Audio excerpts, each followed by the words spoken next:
Hey, don't buy that Dodge Challenger until you watch this video. I'm telling you the truth.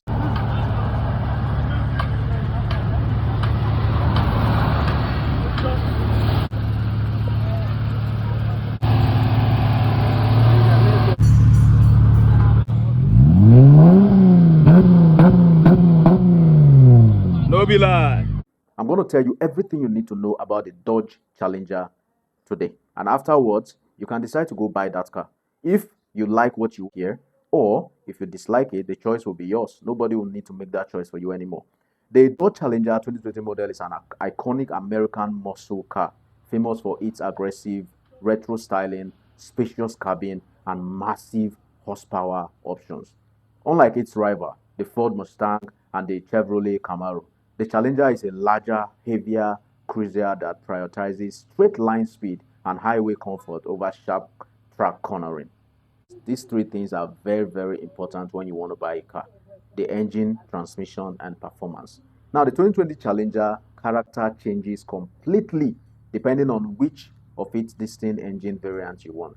If you want the 3.6 liter Pentanstar V6, SST, and GT trims, well, the choice is yours.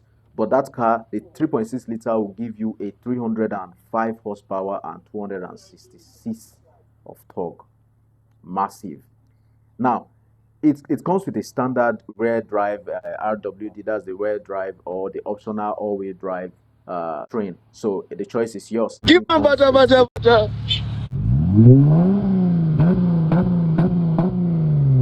No be lie. V8, Oh, that's yeah, the right now. RT trim. Don't play. It gives you up to 375 horsepower and 410 of torque. And it comes with a 6-speed manual or 8-speed automatic transmission.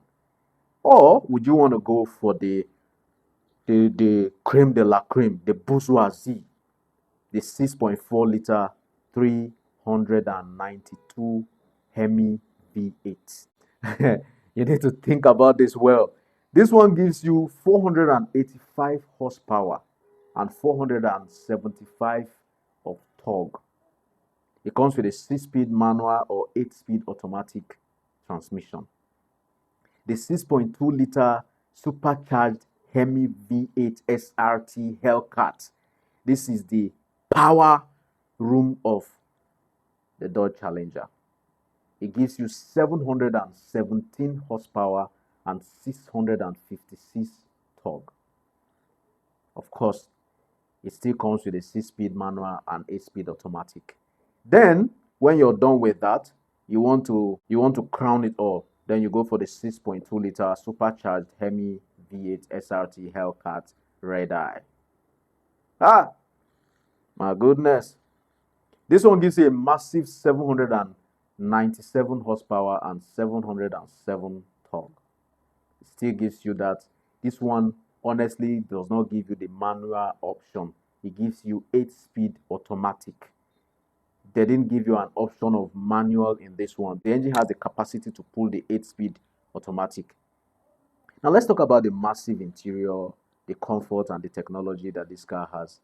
While it looks vintage on the outside, yes, of course, that car actually looks vintage. You might want to underrate it thinking it's a it's a 1974 car, but the 2020 Dodge Challenger cabin is highly modern and significantly more practical than other sports cars. Yes, it features a highly praised Uconnect system, base models that gives you 7-inch touchscreen, while higher trims feature an 8.4-inch. Yeah, but the normal one gives you a 7-inch touchscreen.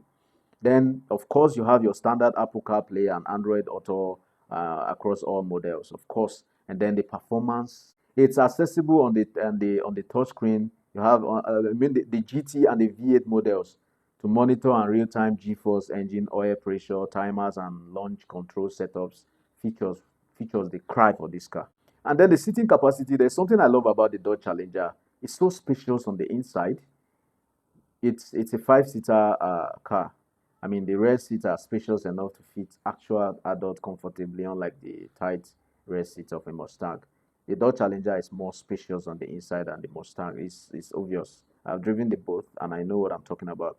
And then let's talk about the cargo space. Yes, I would like to tell you that it has a massive 16.2 cubic foot trunk, matching the cargo space of many mid-sized family sedans. If you notice something, if you look at the trunk of the Dodge Challenger, you see that it's well protruded out to give you that enough room for those that want to pack one or two. And then let's talk about the exterior styling. Well, the car actually retains the classic 1970s muscle cars, yes, because they still want to. I feel like the manufacturers, they still want to maintain that standard. It has a wide body package available on the Scat Pack and the Hellcat trims. This adds flared fenders that widen the car by 3.5 inch, allowing for wider, high grip 20-inch tires. That car can comfortably take 22-inch tires if you know what you're doing. It comes with a special package. For the 2020 model, marks the Challenger's 50th anniversary. Dodge offered a limited 50th anniversary edition package. That's why the 2020 model, it's like a remarkable model.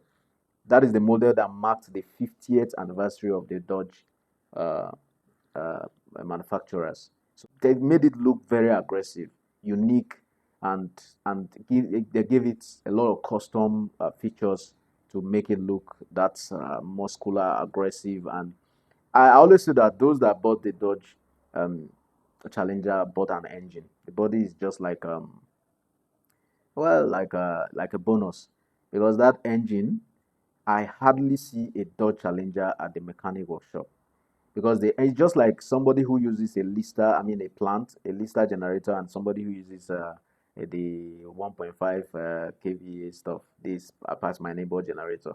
I tell you the truth, the capacity makes it so durable that you hardly see that car.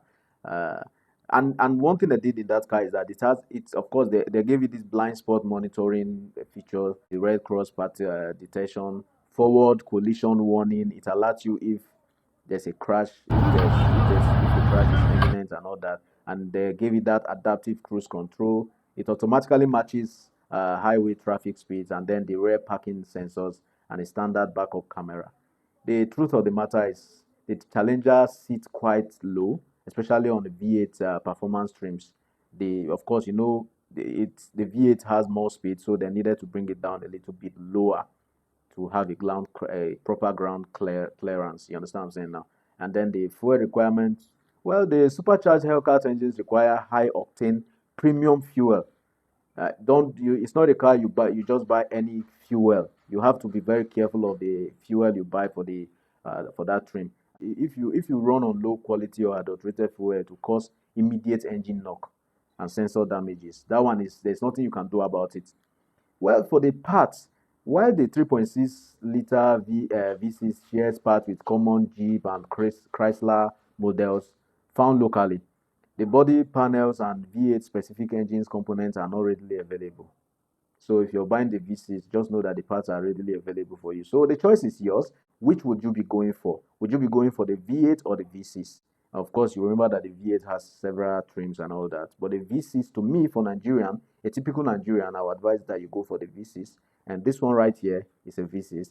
And it's just for 85 million naira. So if you're interested in it, holla, let's deal. Remember that I give the best, is the best or nothing.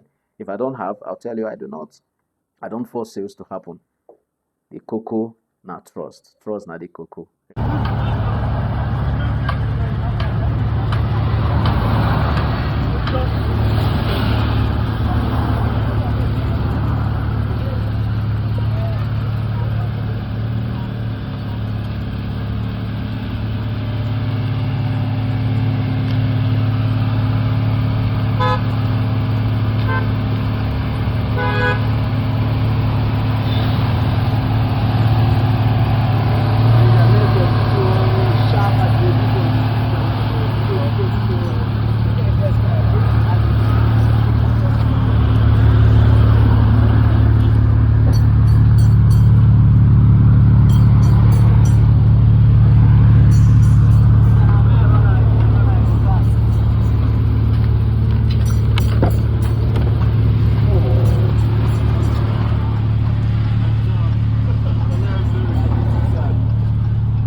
beg.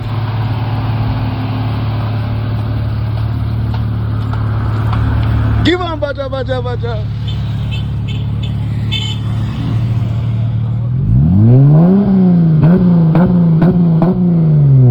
No be lie.